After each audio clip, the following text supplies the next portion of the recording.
네, 정치는 팀킴 두 분과 함께합니다. 정치 철학자 김만권 박사 모셨고요. 어서 오세요. 예, 안녕하십니까. 시사인의 김은지 기자 모셨습니다. 어서 오세요. 네, 안녕하세요. 네, 지난주 월요일은 광복절이었고 저희가 특별 인터뷰가 있어서 정치는 팀킴을 그냥 큰맘 먹고 한 주 쉬었거든요. 그리웠죠. 예, 그럼요. 많이 그리웠습니다. 사회생활 잘해. 저도 바로 따라서. 네, 어찌나 허전하던지요. 마스크를 쓰고 있어서 입에 침 발랐는지 안 발랐는지 알 수가 있어야지. 아, 그리우셨죠, 저희? 예. 어유 엄청 예, 그리웠죠. 진행자도 그렇게 바로. 그러니까, 네, 엄청 그리웠지. 네, 이게 나중에 어떤 후가로 돌아올지는 10월 되면 압니다. 네.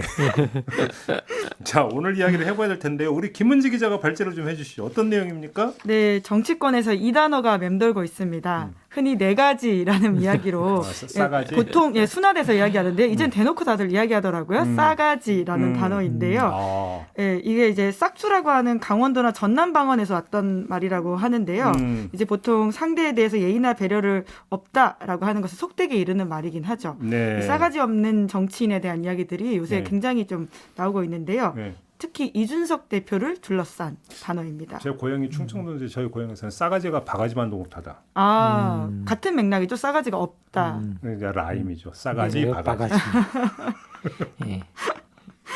아무튼 예. 그래서 이제 많이 쓰는데 이준석 싸가지론 이거 이제 말씀하시는 거잖아요. 네, 이제 왜냐하면 이 단어가 실제적으로 아예 언론에 굉장히 많이 나오고 있는데요. 그러니까 요새 대통령과 맞서고 또 자당을 향해 소송을 불사르고 있는 이준석 대표에 대해서 이제 이봉규 TV라고 하는 유튜브 이제 극우 유튜브 채널에 과거에 수행을 함께했던 사람이 나와서 이런 폭로를 했는데요. 지역구 주민들한테도 이 대표가 절대 인사 안 한다고 이제 네 가지가 없다고 난리였다. 이제 실제로 여기서 싸가지라는 단어를 썼다라고 하는데요. 부모한테도 뭐 했다 뭐 이런. 네, 뭐 이제 물론 이준석 대표는 사실이 아니라고 이야기를 하고 있고요. 이에 대해서는 소송을 불사하겠다라는 이야기도 하고 있습니다. 네. 이건 좀 약간 격가지 같긴 한데 아무튼. 예, 그리고 또 이제 천하람 국민의힘 혁신위원이 이준석 대표에 대한 지지를 분석을 하면서 이준석 대표의 이 싸가지 없음에서 카타르시스를 느끼는 사람들이 있다라는 이야기도 하고 있고요. 그 얘기 했었죠. 네, 그리고 사실 이 단어는 이준석 대표 스스로도 이야기한 적이 있습니다. 지난 6월 달에 우크라이나를 갈 때 정진석 의원과 설전을 주고받을 때 이런 이야기를 스스로 페이스북에 썼는데요. 흔들고 가만히 있으면 더 흔들고 반응하면 싸가지 없다고 그런다라는 이야기를 스스로도 말한 바가 있습니다. 그러니까 우리도 이제 부담 없이 싸가지라는 표현을 써도 되는 거죠. 뭐 사실 사투리이기 때문에 못 쓸 말은 아니다라고 할 수 있는데요. 네 가지 이렇게 순화시킬 필요 없겠죠. 네, 이제 과거에는 워낙 어감이 좀 세다 보니까 그랬었는데 본인도 직접 한 말이다라고 그러니까. 말씀드릴 수 있습니다. 그럼 우리 부담 없이 싸가지라는 이제 단어를 쓰면서 한번 좀 이야기를 좀 해볼까요? 네. 근데 사실 싸가지 하면은 이준석 대표가 원조가 아니잖아요. 더 거슬러 올라가잖아요. 사실. 예, 뭐 우리가 가장 직관적으로 들어오시는 분은 또 이제 우리 진북의 유시민 대표가 있고요.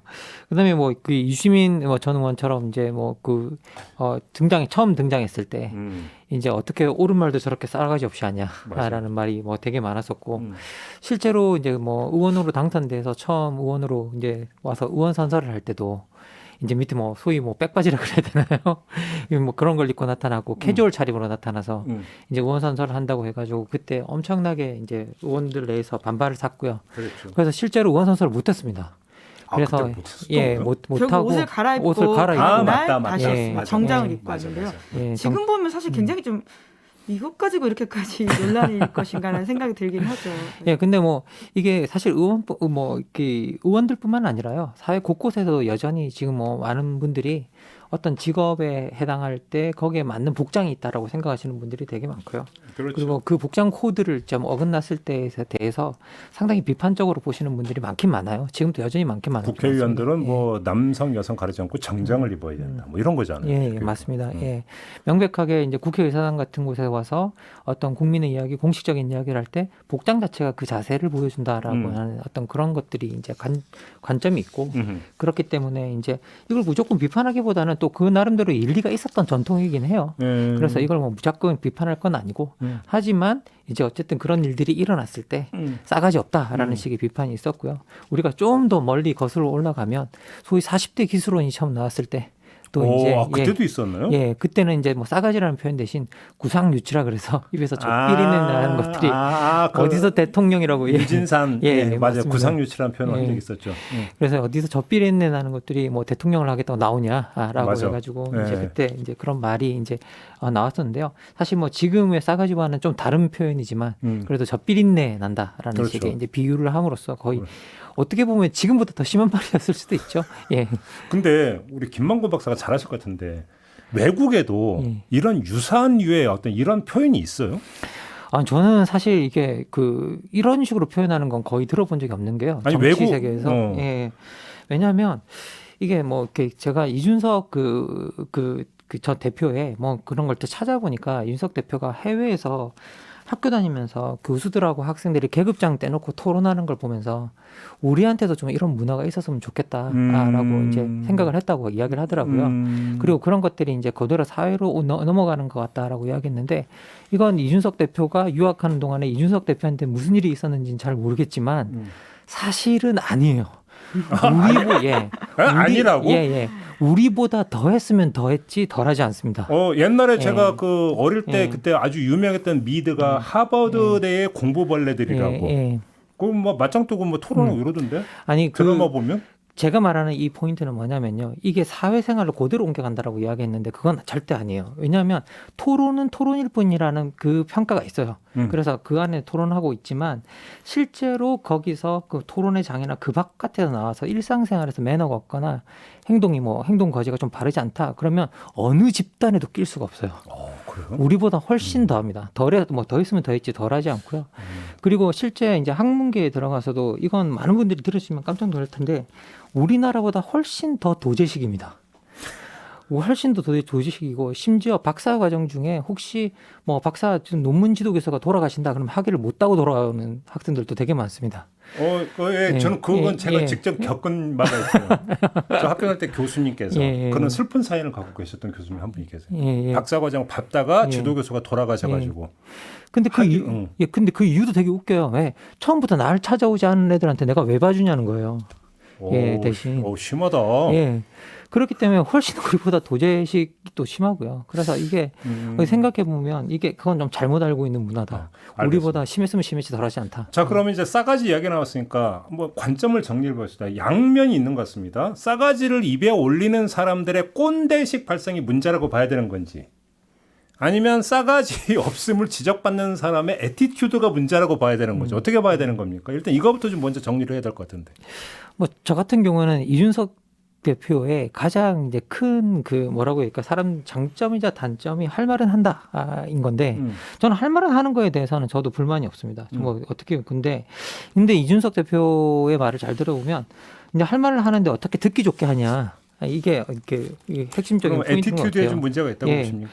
그런데 이제 뭐 그런데 문제는 뭐냐면 진짜 할 말을 하는 사람들이 그냥 보통 사람들이 생각하기에 매너가 없다고 느끼지 않게 하면서 그런 할 말을 못 하는가라고 생각해 보면 또 그건 아니거든요.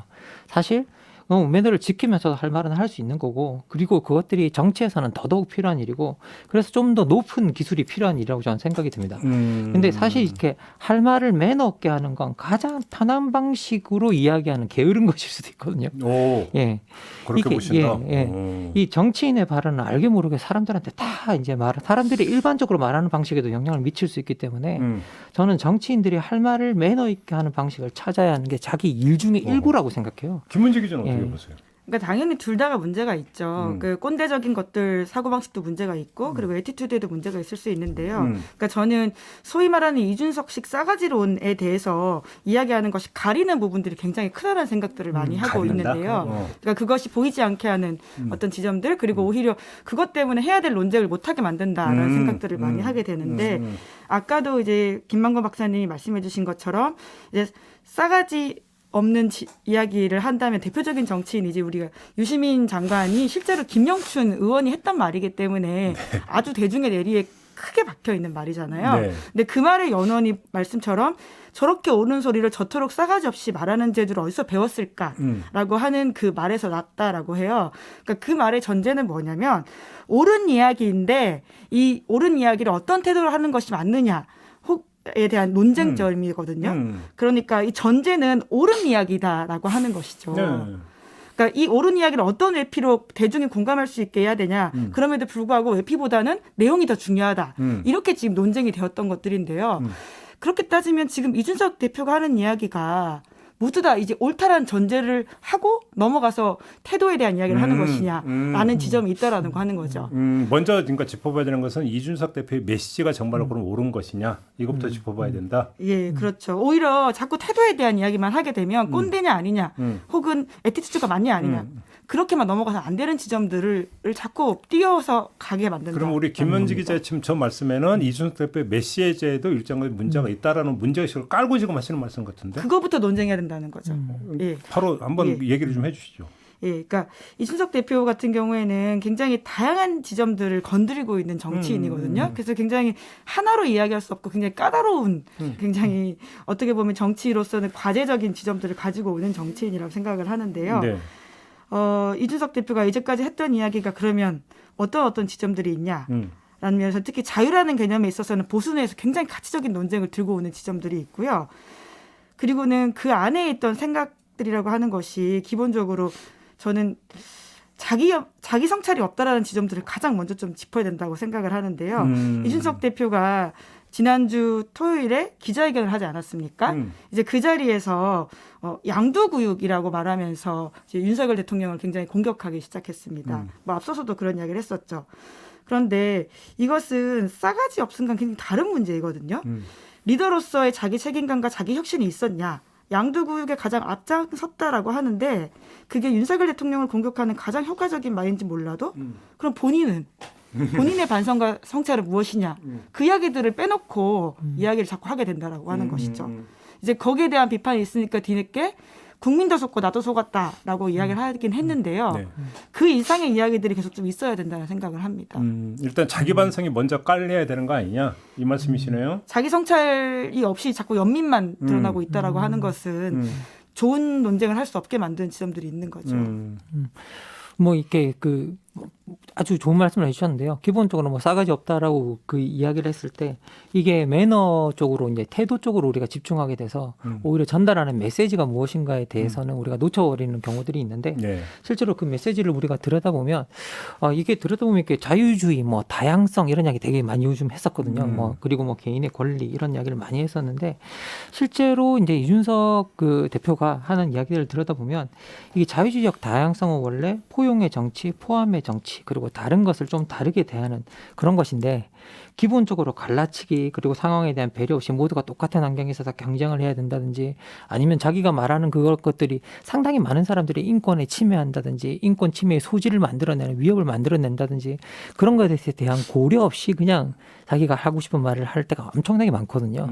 그래서 이게 자기가 말하는 가치와도 오히려 상반되는 메시지를 전달하는 경우가 또 되게 많아요. 내용을 들여다보면. 그러니까 겉과 속이 정말 다른 메시지를 전달하는 경우가 상당히 많았기 때문에 이 부분도 우리가 뭐 들여다봐야 된다라는 거 뭐 명확하게 잘 지적해 주신 말씀인 것 같습니다.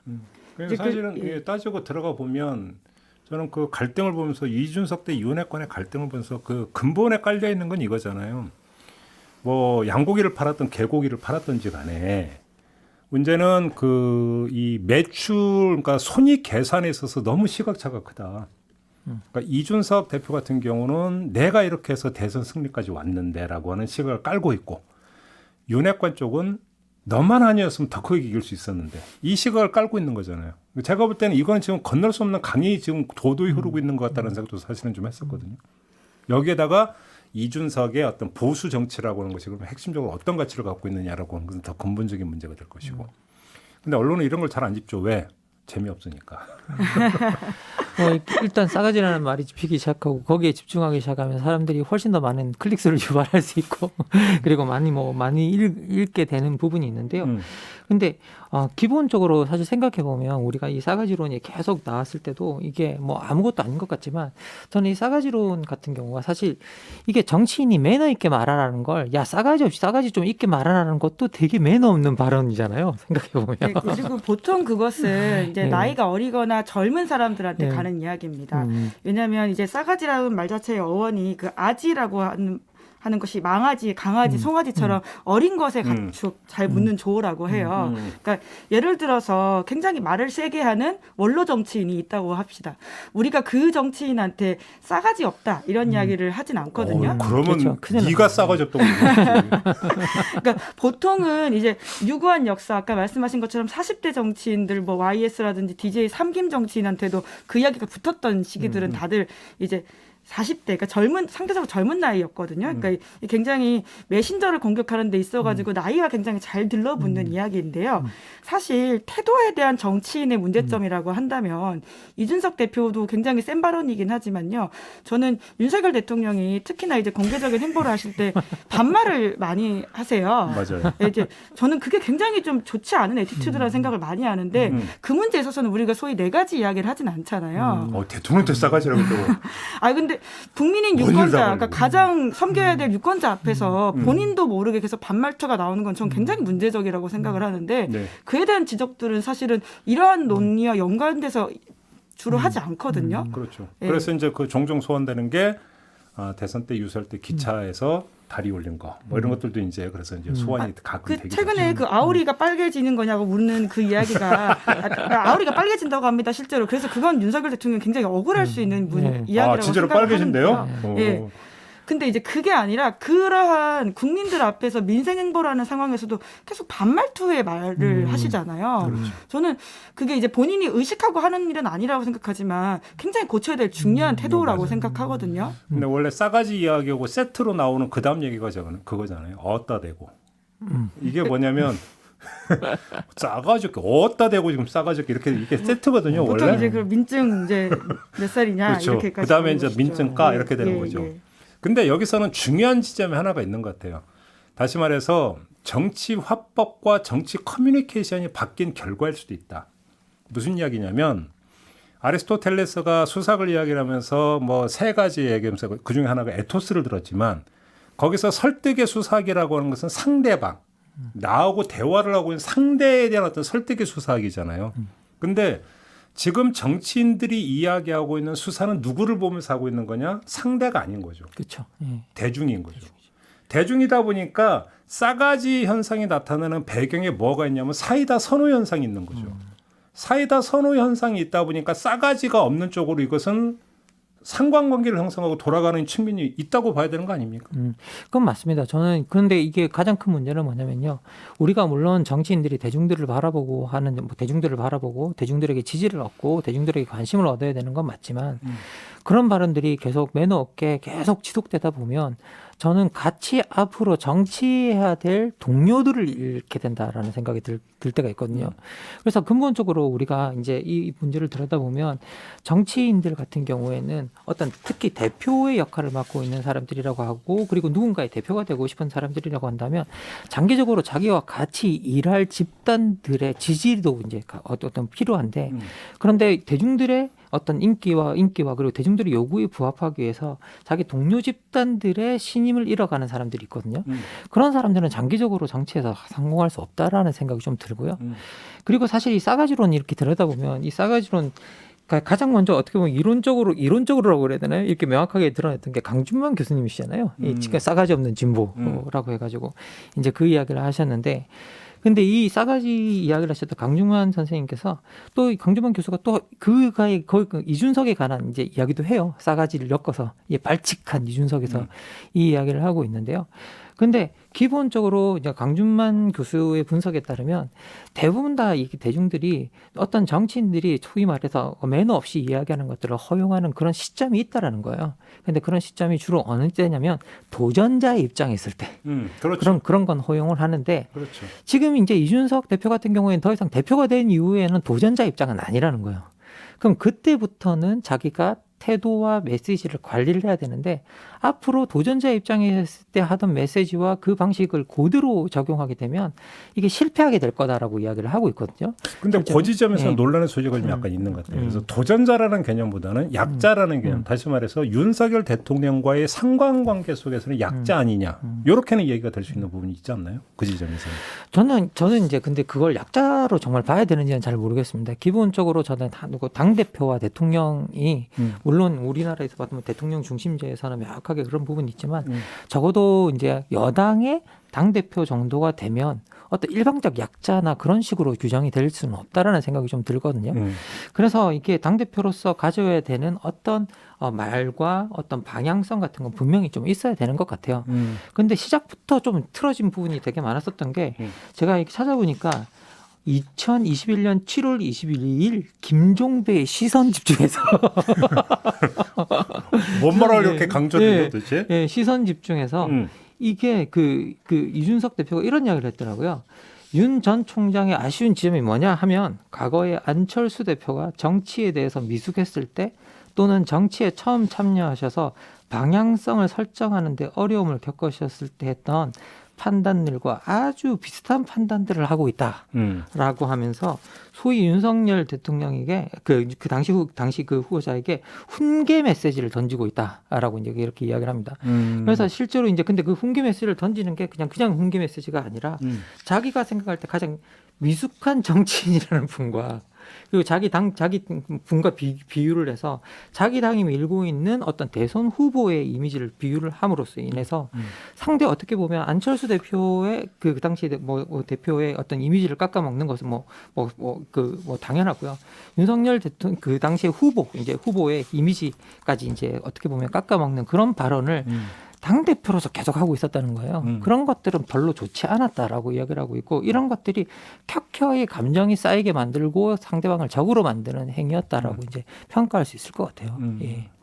그러니까 근데 위치라고 하는 것은 굉장히 상대적이기 때문에 그러니까 어떤 사람과 상대하느냐에 따라서는 그 사람이 약자일 수도 있고 강자일 수도 그렇죠. 있다고 생각을 하거든요. 지금 상황에선 사실 이제 어떤 측면에선 윤석열 대통령에 비해서는 이준석 대표가 조금 더 이제 어려운 위치에 있는 건 사실인 것 같긴 한데요. 이제 그러다 보니까 윤 대통령이 그 지난 100일 기자회견에서 자기가 민생과 국민 안정 매진하다 보니까 타 정치인에 대한 발언에서 챙길 기회가 없었다. 근데 의도적 무시하네. 사실 거짓말이죠. 왜냐하면 국민 앞에서 거짓말했다고 저는 생각을 하는데요.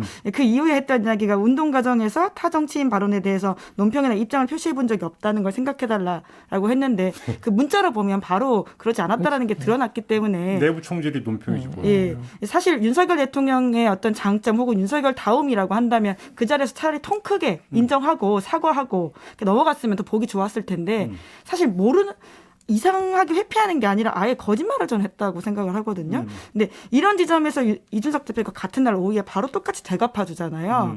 본인이 이제 당내 민주주의에 대한 고민이 많다 보니까 대통령이 어떤 말을 했는지 제대로 못 챙겼다. 불경스럽게도.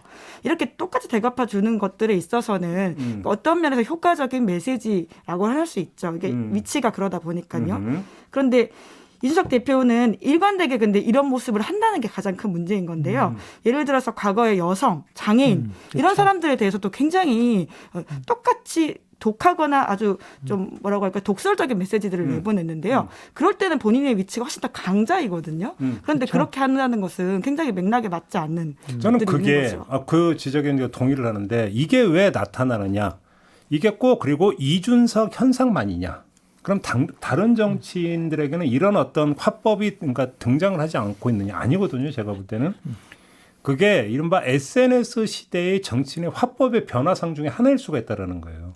예를 들어서 저 개인적으로는 트위터가 처음에 막 했을 때 저도 할까서 이제 그러니까 견눈질하면서 이게 어떻게 하는 거냐 했더니 180자로 제한한다 그래서 나 안 한다 그랬거든요. 그때. 180자라는 얘기 듣고 그럼 뭔 얘기하라고 180자 가지고 그래 안 했는데 그게 뭐냐면 SNS 시대가 되면서 수많은 이야기가 순간순간적으로 전달이 되다 보니까 임팩트를 강하게 주지 않으면 전달 효과가 없단 말이에요. 그러니까 뭐냐면 논리적으로 푸는 것보다는 일방적 규정, 그다음에 규정에 임팩트를 주기 위해서 상징적 표현 이런 것들이 계속 나오다 보니까 그러니까 SNS 시대 대중들과 만나는 지점이 SNS의 문법에 길들여지고 이러다 보니까 결국은 그러니까 그걸 좋아하는 사람들한테 사이다라고 호평을 받고 다른 사람들이 싸가지 없는 표현이라고 할 수 있는 그 현상이 나타나는 거 아니냐 이 얘기거든요, 제가. 이게 그 미디어 문화가 바꿔놓은 어떤 방향성일 수도 있다라고 생각을 하는데요. 그런데 계속 저는 정치인들이 이런 식으로 발언하는 건 정말 사회적으로도 좋지 않고 이렇게 어떻게 보면 저는 항상 국민의 대표들이 말하는 방식과 행동하는 방식이 국민들의 말하는 방식과 행동하는 방식에 영향을 미친다고 생각합니다. 왜냐하면 대부분 다 정치 지도자들과 그 국민들은 대부분 비슷한 성향들을 가질 수밖에 없게 되고 그리고 어떤 미디어에 노출되는 모습들이 대부분 다 그런 모습일 때는 그런 것들을 욕하면서도 따라하게 되는 어떤 그런 현상들도 나타날 수 있고요. 재미난 현상이 제가 실명은 얘기를 안 하겠는데 그 뭐 이제 그러니까 최고위원 회의나 뭐 이런 데만 나오면 항상 나오는 한 분이 계세요. 제가 이제 그 얘기는 누군지는 아는데 보면 되게 정치인이 갖고 있는 또 화법 이거 SNS 시대하고는 무관하게 비유적 표현을 되게 많이 쓰잖아요. 왜 비유적 표현을 많이 쓰냐면 그럼 언론 보도를 타니까 그 자체가 비유적 표현 자체가 언론에서 솔깃하더라고 장사가 되는 표현이 되다 보니까 비유적 표현을 많이 쓰고 메시지를 관리하는 비서진에서 어떻게든 비유적 표현을 만들어내려고 하는데 참 억지로 어렵게 만들고 있다는 게 느껴질 정도로 처연하게 보일 정도로 그런 정치인도 최근에 있더라고요. 근데 문제는 이런 것들이 정도가 심해지고 거기에 이제 뭐가 되냐면 자기 감정을 실어버리면 거기에다가 자기 감정을 실어가지고 이게 좀 더 노골적으로 되면 이제 그게 싸가지로 연결이 된다는 거죠. 그런 점에서. 이게 뭐 근데 특히 근데 아까도 우리가 계속 말씀했지만 이런 것들이 그냥 매너 없다가 아니라 싸가지라는 아주 저는 정치에 써서는 안 되는 생각하는데요. 그런 표현으로 되는 게 특히 나이가 어리다고 여겨지는 정치인들한테 이런 말이 그래서 적용되는 건 이건 또 잘못된 거라고 생각이 듭니다. 그래서 이런 부분은 좀 바꿔 나가야 될 것 같다라는 좀 생각이 들고요. 근데 어쨌든 저는 당대표로서 어떤 해야 될 발언과 그리고 발언의 수위와 그리고 태도들은 분명히 있다고 저는 또 생각이 들고요. 그래서 조금 더 어떻게 정치 내에서 권력을 조금 더 많이 가져가는 입장이 있으면 있을수록 저는 말은 좀 더 정제되어야 된다고 생각이 들고 그리고 그 메시지들이 국민들에게 명확하고 그리고 매너 있게 전달되어야 된다고 좀 생각합니다. 기본적으로 전 정치라는 것들이 어떤 국민들에게 비전을 주는 일이라고 생각을 하고요. 그런데 그런 비전을 주는 일들이 되게 뭐 속되고 뭐 어떻게 보면 어떻게 보면 우리가 정말 매너 없이 전달한다라고 하는 그런 부분들이 어떻게 보면 저는 되게 부정적이라고 생각하는데 저는 계속 이준석 대표가 이렇게 이야기를 하거든요. 나보고 뭐 섹시하고 엄숙하게 뭐 차림을 하는 거냐 뭐 이런 식으로 이야기를 하잖아요. 그런데 이게 두 개가 같이 갈 수 없다라고 이야기는 하고 있지만 저는 그 두 개 사실은 뭐 강준만 교수도 그런 충고를 하고 있는 것 같긴 한데 발칙함과 겸손이 같이 가야 성공할 수 있는 거지 거기에 겸손이 빠져 있다거나 태도가 빠져 있다고 한다면 그것은 끝내는 성공할 수 없는 어떤 그런 방향으로밖에 갈 수 없다고 생각합니다. 예. 최근에 좀 나타난 거 우리가 이제 그 세계사나 이런 데서 보면은 뭐 또 그런 책도 있어요. 그러니까 그 명연설이라고 하는 게 있잖아요. 역사에 기록되는 명연설이라는 게 있잖아요. 근데 최근에 비단 우리나라만이 아니라 대통령이든 정치 지도자의 명연설이 있었다는 얘기 혹시 들어보신 적 있으세요? 늘 그 정치권에서 회자가 되는 게 노무현 대통령 혹은 김대중 대통령 이런 메시지들이 여전히 그러니까 그 회자가 되는 것은 20년의 간극이 있다는 거죠. 바로 그러니까 어느 시점에서 보면 그 명연설이 그러니까 그 명연설도 사실은 대중들의 감정을 울린 거잖아요. 그렇죠. 그 호응을 끌어낸 것인데 명연설이라고 하는 것들이 사라져버리고 그 자리에 뭐가 있냐면 감각적인 쏘아붙임. 그것이 어떤 것 다시 대체되고 있는 이 현상. 결국 거기서 나오는 파편이 싸가질 수 있다는 생각도 한번 해봤거든요. 그러면 왜 도대체 이 명연설이라고 하는 이런 것 자체가 이제 사라지고 있는가? 어찌 본다면 이준석 대표 입장에서도 제가 볼 때는 그 기자회견 되게 길게 했잖아요. 거기서 하나의 큰 줄기를 형성하면서 정말로 기가 막힌 어떤 뭐냐면 말을 쏟아냈다가 아니라 뭐 양두구육이니 몇 가지 어떤 파편적이고 감각적인 어떤 단어들만 선택되어서 대중들한테 전달이 된 부분이 있잖아요. 왜 그런가를 좀 생각해 볼 필요가 있다는 생각이 좀 들더라고요. 그런 결국 정치의 본령은 말씀처럼 갈등을 조정하는 것들이거든요. 그런데 사실 그러한 메시지와 내용들은 갈등을 조장하는 것들이 훨씬 더 많죠. 왜냐하면 싸움닭으로서 역할들을 굉장히 크게 하기 때문인데요. 물론 저는 그 싸움닭으로서 역할로서 던지는 메시지를 쉽게 간과해서는 안 되는 부분들이 있다고 생각합니다. 특히 이준석 대표가 지금 굉장히 자유라는 개념을 가지고 보수 내에서 가치 논쟁을 벌이고 있는 지점들은 간단치 않은 부분들이 있거든요. 이제 그 그럼에도 불구하고 이러한 논쟁은 정치적 논쟁인데 이준석이라고 하는 집권 여당의 대표까지 했던 사람이 정치인으로서의 본령에 가까이 가 있는 메시지냐라고 본다면 그것은 좀 다르다라고 하는 것이죠. 눈길을 끄는 그 논쟁을 던지는 정치인일 수는 있어도 그러니까 이런 갈등을 조정하고 화합하는 조금 더 윗선에서의 어떤 정치적 본령에 맞닿아 있냐? 그거는 물음표라고 할 수 있습니다. 우리 김만곤 박사, 우리 김은재 기자는 아주 자연스럽게 마무리 발언을 해주신 것 같고. 뭐 저는 사실 이렇게 그 지금 대한민국이 두 개의 성공의 저주를 목격하는 것 같습니다. 이준석 대표도 내가 이렇게 해서 성공했는데 이렇게 지금 이렇게 와서 성공했는데 내가 이걸 왜 버려? 라는 것과 우리 윤 대통령도 약간 내가 이렇게 와서 성공했는데 이걸 왜 버려? 라고 하는 두 개의 성공의 저주가 부딪히고 있는 어떤 그런 느낌인데요. 근데 조금 저는 이준석 대표 같은 경우는 이제 저는 사실 이런 젊은 정치인들이 우리한테 정말 수사도 뛰어나고 사람들을 설득하는 능력도 뛰어나잖아요. 그러면 이런 정치인들이 조금 이제 뭐라고 해야 될까요? 조금 자기의 가치를 좀 일관적으로 정리하면서 좀 뭐라고 매너 있게 자신이 임팩트 있게 어떤 정치의 문제들을 비판하는 방식으로 좀 더 발전해 나가는 한 단계 도약의 지점이 좀 더 있었으면 좋겠다라는 생각이 듭니다. 네, 뭐 저는 두 분의 말씀에 100%가 아니라 200% 동의하는데 참 쉽지가 않을 것 같다라고 하는 걸 느끼는 게 방송에 종사하다 보니까 느껴요. 뭘 느끼냐면 정치의 작동 방식과 미디어의 작동 방식이 거의 같아요. 예를 들어서 이런 거 있잖아요. 죄는 미워야 돼, 사람은 미워하지 말라. 그런데 있잖아요. 방송에서도 마찬가지고 정치도 마찬가지인 게 당신은 이러저러한 점에서 이렇게 돼서 이게 잘못됐으면 논리적으로 접근하는 것보다 너는 이런 사람이야라고 낙인 찍는 게 훨씬 효과가 커요. 임팩트가 크고 전파력이 훨씬 커요. 클릭 수도 달라요. 그러니까 결국은 여기서 자꾸 그렇게 쏠려간다. 그러다 보면 이런 회의에 빠지는 왜 나만 이래야 되나? 뭐 이런 거 있잖아요. 결국은 이게 악화가 양화를 구축하는 이런 현상들이 정치와 미디어에서 공이 나타나고 있는데 이게 쉽게 제어가 되겠느냐라는 생각도 한번 해봤습니다. 사실은. 그리고 이준석 대표도 그 누구보다 SNS에 가장 능한 정치인이잖아요. 네, 맞아요. 네, 제가 안 그래도 어제 좀 찾아봤었는데요. 네이버 데이터랩에서 그 검색어를 보면 지금 이 대표가 최근에는 윤석열 대통령 검색을 뛰어넘었어요. 그러니까 이 화제성에서도 압도한다라는 지점들이 있긴 있습니다. 그러니까 이준석 대표는 동료 정치인과 윤석열 대통령을 향해서 하는 얘기가 저는 아니라고 생각해요. 대중을 향해서 하다 보니까 저렇게 되는 부분들이 있다. 그런 생각도 좀 들더라고요. 자, 오늘 정치는 팀킴은 이렇게 마무리를 하겠습니다. 김은지 기자, 김만곤 박사 수고하셨고요. 저도 함께 물러가겠습니다. 고맙습니다. 감사합니다. 감사합니다.